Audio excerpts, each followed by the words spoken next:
네, 정치권 이슈 자세히 짚어보겠습니다. 박성민 전 더불어민주당 최고위원, 이재영 국민의힘 서울 강동을 당협위원장과 함께하겠습니다. 어서 오십시오.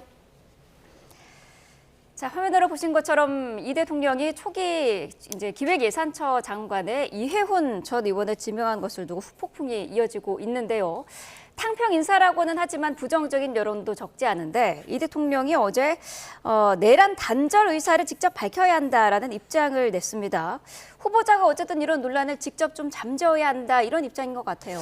네, 아무래도 이제 청와대 입장에서는 인사 검증을 하는 과정에서 이 부분에 대한 당사자의 충분한 소명을 들었을 것으로 예상이 됩니다. 네. 어떤 과거에 좀 부적절한 발언들, 좀 수위가 높은 어떤 반대 집회에 나가고 그 집회를 주도하고 이랬던 윤 전 대통령과 관련된 행보가 있었지만 거기에 대해서 후보자 본인도 휩쓸렸었다라고 얘기를 했는데 네. 거기에 대해서 아마 청와대 측에는 충분히 설명을 했을 걸로 보이고요.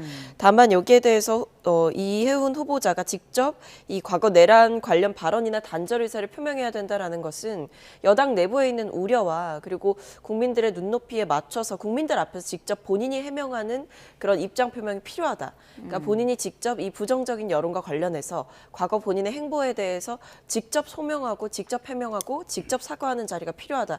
이것은 불가피해 보인다라는 판단이 작용하는 것 같습니다. 그래서 저는 실제로 지금 민주당 내에서조차도 이해훈 후보자의 이런 과거 행태와 이력에 대해서 문제 제기가 좀 있는 만큼 네. 이해훈 후보자가 직접 단순히 휩쓸렸었다 정도의 해명이 아니라 매우 잘못된 행위였고 본인이 어떻게 그 윤 전 대통령의 계엄과 탄핵에 대해서 생각하고 있는지에 대해서 공개적이고 공식적인 자리에서 한 번 더 제대로 얘기를 할 필요가 있어 보인다 이렇게 생각이 듭니다. 네, 당협위원장으로서 한 차례 당의 입장에 따랐던 것뿐이다라고도 이제 언급을 이전에 했었는데 잠시 뒤 9시에 이제 입장을 좀 낸다고 하거든요. 어떤 내용들이 나올까요?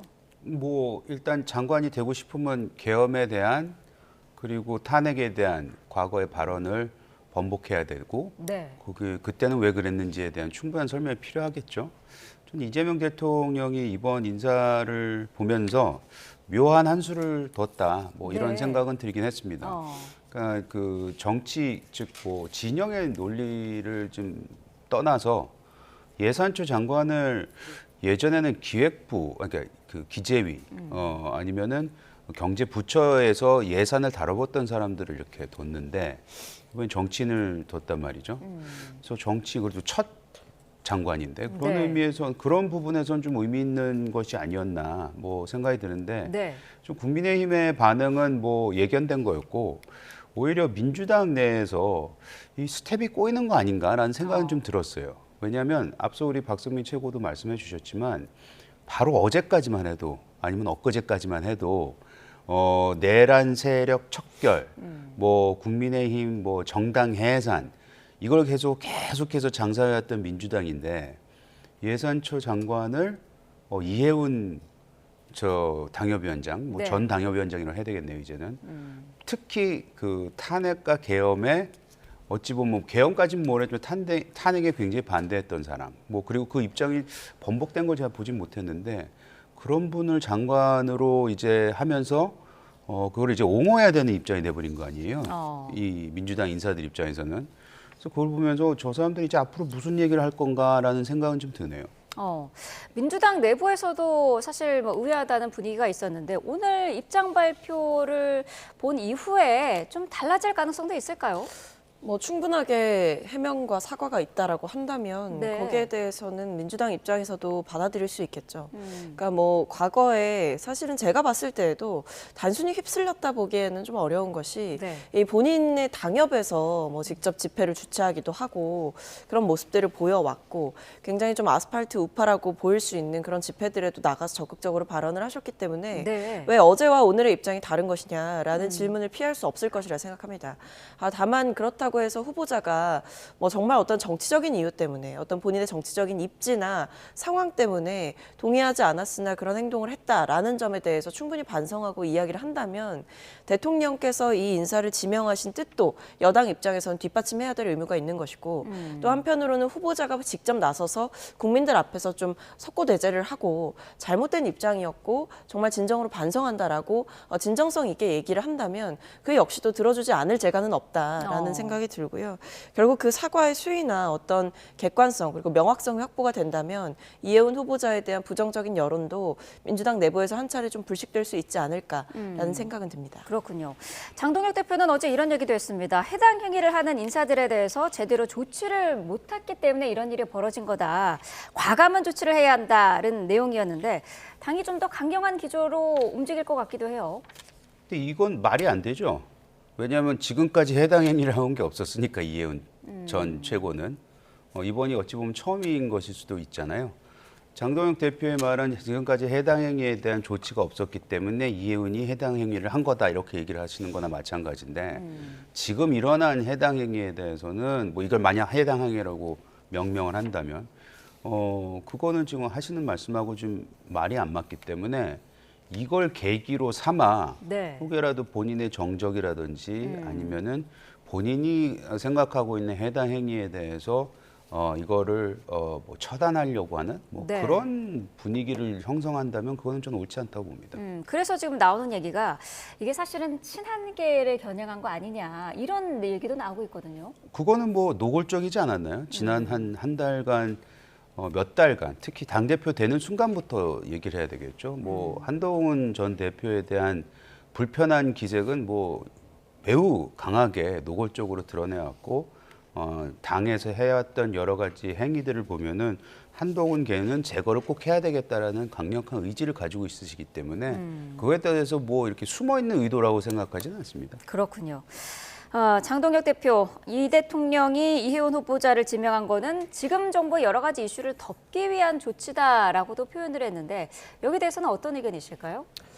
뭐 지나친 비약이다라고 생각을 합니다. 뭐 인사 검증의 시간도 분명히 걸리는 것이고, 그리고 이 정도의 인사를 뭐 이해훈 그 전 당협위원장만 한 게 아니라 여러 명의 인선을 발표를 했기 때문에 대통령께서 어떤 일종의 2기 내각을 좀 준비 중이신 게 아닌가라는 생각이 들었거든요. 네. 어떤 오래전부터 준비해온 인사를 이번에 이제 발표를 한 것인데 그것을 두고 뭐 최근에 이슈가 많이 있으니까 뭐 발표를 했다라고 하는 것은 사실상 끼워 맞추기인 것이고, 네. 그러니까 이게 결국 이런 얘기가 나오는 게 뭐 정부 이슈를 덮기 위해서다라고 얘기를 하고 뭐 이해훈 후보자에 대해서 비방을 하는 게 결국 국민의힘이 쓸 수 있는 카드가 없다라는 걸 보여주는 거죠. 뭐 국민의힘 내부는 지금 자중질환에 빠져 있고 뭐 이해훈 전 당협위원장에 대해서 이제 갑자기 당성이 약한 인사를 제거하지 못해서 생긴 일이다라고 얘기를 하면서 내부 결속을 다지려고 하고 뭐 한동훈 계에 대한 징계를 좀 정당화시키려고 하는 듯한 발언들을 쏟아내는 건 결국 이 대통령에게 어떤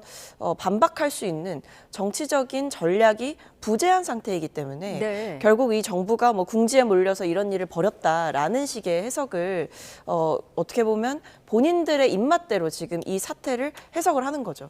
사실 이 사태는 객관적으로 봤을 때 뭐 이해훈 후보자의 적절성에 대해서는 좀 더 따져봐야겠지만 그와 별개로 결국 대통령이 뭐 경제나 민생에 있어서는 중도 혹은 보수까지도 끌어안을 수 있다라는 일종의 탕평과 포용의 인사를 보여준 거거든요. 그 부분에 대해서 인정하고 평가하기가 싫으니까 결국 이 정부의 부정적인 이슈를 덮기 위해 이런 일을 하는 것이고 이해훈 그 후보자에 대해서 계속해서 악마화를 이제 시도를 하는 것이다. 결국 이것은 이 보수 내부의 자중질환이 심각해진 이 사태에서 이 장동혁 대표 입장에선 허를 찔린 것이고 네. 결국 할 수 있는 이야기가 이 정도에 그치는 것이다. 오히려 뭐 보수 입장에서는 뭐 환영한다 이런 이야기를 할 수 있음에도 불구하고 혹은 뭐 더더욱 앞으로 이런 인사가 많아지길 기대한다라는 얘기를 할 수 있음에도 불구하고 사실 그런 종합적인 평가를 할 수 있는 여력이나 여유가 없는 상태임을 방증하는 것이죠. 네. 국민의힘 육선이죠. 조경태 의원이 해수부 장관의 물망에 오르고 있다라는 얘기도 나오고 있는데 물론 뭐 조경태 의원은 제안이 온 적이 없다라는 입장을 밝혔습니다만은 지금 국민의힘 당에서는 어떻게 파악하고 있을까요? 글쎄요, 뭐 이해훈 최고한테 했던 행위를 보면 조경태 의원도 이거 만약 그 소위 말하는 제안을 받고 가게 되면은 당장 뭐 쫓겨나지 않겠습니까? 지금 당의 분위기는 뭐 이해훈 전 최고 때문에 또 다른 뭐 보수 인사를 데려가는 건 아닌가라는 네. 것에 대한 우려를 비치고 있는 것 같은데요.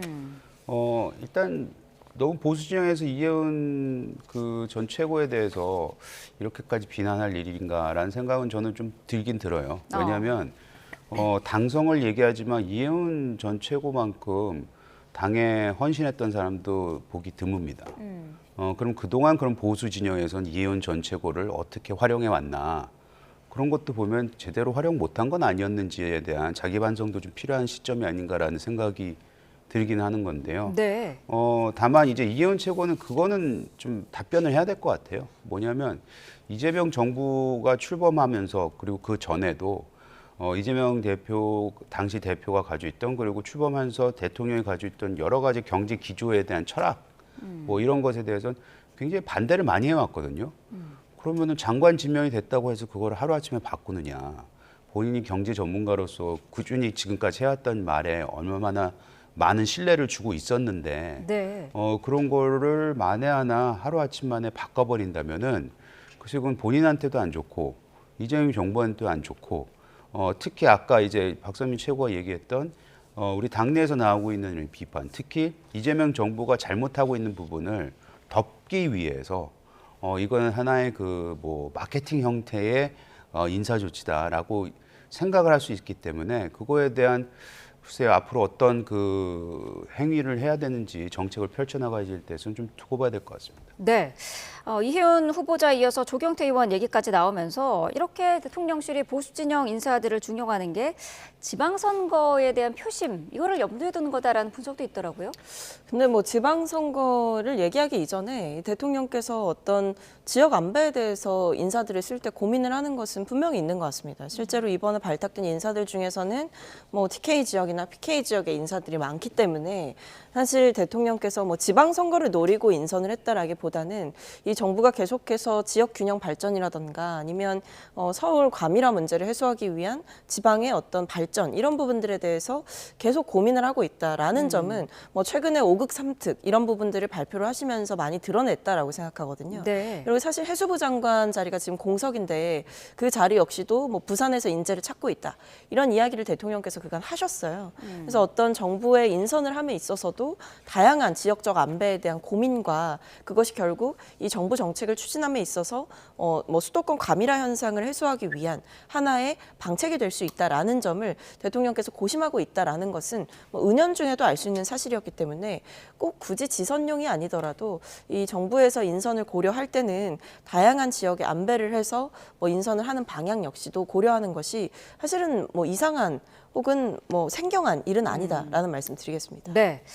자, 민주당 상황을 조금 짚어보도록 하겠습니다. 각종 비리 의혹이 불거져 있죠. 더불어민주당 김병기 원내대표. 오늘 오전에 아마 입장을 직접 발표할 것으로 보이는데 어떤 내용이 담길까요? 사실 이 부분에 대해서 구체적으로 뭐 직접 밝히신 건 아니기 때문에 네. 이제 입장 발표를 할 거다 정도만 공유가 되어 있는 상황이거든요. 근데 결국 중요한 건 이제 사퇴냐 사과냐 네. 이거지 않겠습니까? 근데 지금 나오는 얘기들로 보면 사퇴까지는 아닐 수 있다라는 얘기가 나오는 것 같아요. 네. 그러니까 직접 원내대표께서 그동안 본인과 관련해서 제기된 의혹들에 대해서 인정하고 사과하신 부분도 있지만 분명하게 반론 보도를 요청을 하고 반박을 이제 구체적으로 하시는 내용들이 있었기 때문에 아마 지금 터져 나오는 내용들과 관련해서 아닌 것은 아니다라고 말씀을 하시는 시간이 되지 않을까라는 생각이 드는데 네. 아마 이제 그러다 보니까 어떤 거취에 대한 표명보다는 사과 그리고 설명, 해명 이 부분에 좀 초점이 맞춰지지 않을까라는 개인적인 추측은 있습니다. 네, 국민의힘 입장에서는 네. 네, 어떻게 보고 계시는지도 궁금한데요. 참 김원내 대표가 낯이 두껍다는 생각이 들어요. 네, 이 정도까지 문제가 일어나고 있고 특히 이제 강선 의원에 대한 이 녹취 이 부분도 사실 생각해보면 좀 신기하지 않아요? 강선우 그 의원이 본인한테 찾아와서 얘기를 하는 과정에서 전화 내용도 아니고 대면이었는데 그 대면을 누가 녹취를 했다는 거 아닙니까? 그럼 이거를 녹취한 사람은 강 의원보다는 아무래도 김병기 원내대표일 것 같은데 이 무서워서 이제 누구 뭐 의원들끼리 대면 대화도 못 하겠구나라는 생각이 들고 지금 강선우 의원도 그렇고 김병기 대표도 그렇고 이런 부분을 알면서 덮으려고 했다는 그 시도 자체가 있었다는 부분 그리고 그거에 대해서 후속 조치가 전혀 없었다는 부분 이거에 대한 정치적 도의적 책임을 좀 져야 되지 않을까라는 생각이 들고 네. 오늘 이제 본인이 뭐 입장 표명을 한다고 했는데 이제 이미 이런 문제가 불거진 게 며칠이 지났잖아요. 오늘도 이미 벌써 늦었다. 저는 그런 생각이 들고 사퇴밖에는 길이 없는 것 같은데 왜 그 자리를 끝까지 이렇게 지키려고 하는지에 대해서는 좀 이해가 안 가는 부분이 있습니다.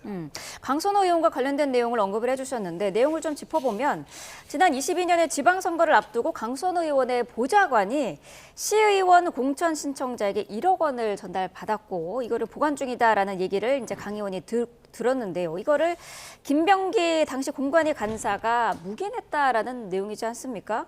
이런 지금 의혹이 나오고 있는 그런 상황인데 어쨌든 지금 당사자들은 아니다라고 부인을 하고 있는 상황이에요. 네, 맞습니다. 뭐 이제 당시 보좌관에 대해서도 이제 질의가 간 모양인데 네. 뭐 본인 아니다라고 이야기를 그런 사실이 없다라고 얘기를 했고 그 외에도 이제 뭐 당사자로 지목된 뭐 시의원 같은 경우에도 아니다라고 네. 입장을 표명하고 있기 때문에 뭐 사실 공방은 좀 더 해봐야 될 것 같다라는 생각은 들지만 근데 뭐 녹취에 나온 내용들이 워낙에 구체적이기 때문에 이 상황에서 뭐 모든 게 다 거짓이다 뭐 돈이 오간 사실 자체가 없다 이렇게 볼 수는 없을 것 같습니다. 네. 근데 여기에 대해서 제가 좀 문제의식을 느끼는 건 뭐 이제 본인 모르게 그러니까 의원 모르게 돈이 왔고 그것을 이제 돌려주라라고 지시를 했다라고 하는 것까지는 100번 양보해서 이해를 한다라고 하더라도 네. 왜 그 돈을 건넸다라고 지목되고 있는 그 당시 이 시의원이 왜 이제 공천을 문제없이 이제 받는 결정이 되었는가? 그렇죠. 거기에 대해서는 좀 납득하기가 어렵죠. 네. 왜냐하면 어떤 그런 부정한 거래를 시도한 어떤 정황과 상황이 있었다고 한다면 뭐 그 돈 역시도 뭐 들은 즉시 반환하고 왜 이런 일을 벌였느냐라고 이야기를 하고 그 뒤에 이제 공관위에서 좀 적절한 조치가 있어야 되는 것이 맞지 않았을까라는 네. 개인적인 아쉬움은 있는데 결과적으로 보면 이 공관위의 회의의 결과가 좀 납득하기 어려운 방향으로 결론이 났잖아요. 네. 그렇다고 한다면 이것은 사실 대처면에서도 좀 문제가 될 수 있다라는 우려가 있습니다. 네. 그러니까 이제 돈은 반환하라고 바로 지시를 했다는 게 강선우 의원의 해명인데 당시 이 김경시 의원은 단수 공천을 받았고요. 지방선거에서 당선이 됐습니다. 어떻게 보고 계세요? 이거는 명백한 불법 아닐까요? 뭐 제가 법조인이 아닌데 1억 원을 지금 돌려주는지 안 돌려주는지도 모르겠고 일단 받아서 이렇게 보관했다는 것 자체만으로도 제가 알기로는 그건 불법 여지가 분명히 충분한 것 같고 네. 본인도 잘못한 거 아니까 살려달라고 한 거 아니겠어요? 네, 그러면서 지금에 와서 모르쇠라고 일관되게 얘기하는 거는 앞뒤가 맞지 않는다라는 생각이 들고 방금 지적하신 부분대로 이분이 공천을 봐서 시의원이 된 이 시점 요 부분에 대해서는 누가 봐도 이거는 그 용납이 안 되는 네. 행위인 것 같습니다. 왜냐하면 돈을 받았다는 그걸 시도했다는 것 자체만으로도 공개적으로는 안 하더라도 당신 이런 사람은 나는 절대 공천 줄 수 없어 라고 선을 그었어야 되는데 그건커녕 오히려 공천을 주고 당선을 시켰으니 그 좋은 지역에서 민주당 입장에서는 네. 그거만큼은 그 어떤 해명도 제가 봤을 때는 그 타당하지 않을 것 같다라는 생각이 드네요. 어쨌든 지금 여러 가지 의혹들이 계속 불거지면서 김병기 원내대표에 대해서 이제 야당은 계속해서 사퇴를 이제 주장을 하고 있는데 대통령실과의 소통이라든지요, 아니면 뭐 임기가 내년 5월까지이지 않습니까? 이런 점들을 고려할 때 중도 하차하기에는 당에도 그렇고 대통령에게도 그렇고 부담일 거다 이런 지금 지적도 있어요. 어떻게 보고 계시나요? 글쎄요, 근데 저는 뭐 정치적으로 이 김 원내대표께서 해오신 역할과 어떤 원내대표로서 좀 잘 해오셨던 부분들이 많다라고 생각을 합니다. 네, 그렇지만 그것과 별개로 이 원내대표와 관련해서 그 나오고 있는 의혹들의 수위나 어떤 파장 역시 작지 않고 굉장히 좀 심각한 내용들이기 때문에 저는 이 김 원내대표께서 사과를 하고 해명을 하실 수는 있다라고 봅니다만 그럼에도 어떤 거취와 관련해서는 좀 명확한 입장 표명이 필요한 상황이 아닌가.